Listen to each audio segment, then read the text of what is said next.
This week, worldos want to know about China and North Korea. Andrew asks, we know what the United States wants from North Korea, but what does China, as the dominant power in the region, want? Do they want the same goals as us, or do they want the North Koreans to remain a perpetual thorn in the side of America? So, Andrew, here's what we do know. The Chinese have backed the North Koreans pretty strongly since the 50s during the Korean War. China is North Korea's biggest trading partner. They're their biggest source of food and fuel, like absolutely critical things they need to keep the regime alive. North Korea's nuclear ambitions are the U.S.'s biggest priority, like rolling them back or stopping them from getting a nuclear weapon or more nuclear weapons.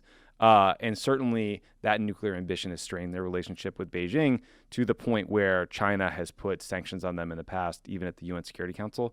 But they certainly haven't taken steps that would definitively stop them from advancing their program. So ultimately, it seems like China's main goal is to keep the peninsula stable. I think they like the fact that North Korea sits between their border and 28,500 U.S. troops who are sitting in South Korea. More than anything else, they want to prevent the North Korean regime from collapsing, which is why they probably won't sanction them too hard.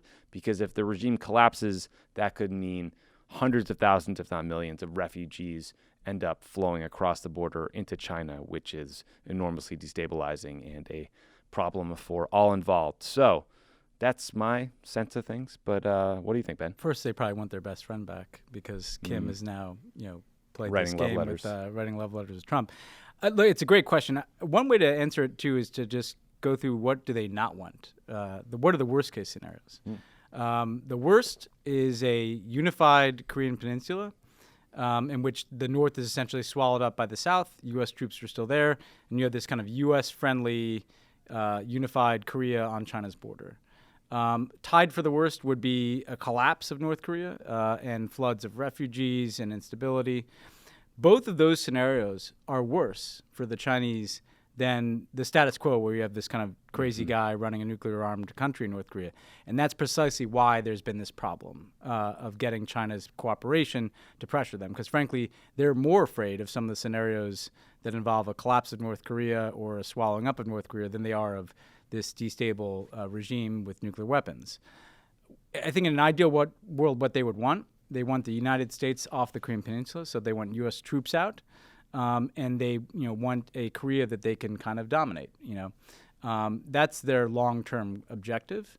And they have reason to believe that they just kind of wait this out. That may be the inevitable direction of things in 10 or 20 years. Yeah. So they're not exactly aligned with our values and our position here. No, and so what people should understand, when Trump talks about pulling troops out of South Korea, he's literally talking about what the Chinese want more than anything, which is the U.S. out of that region and China being able to dominate.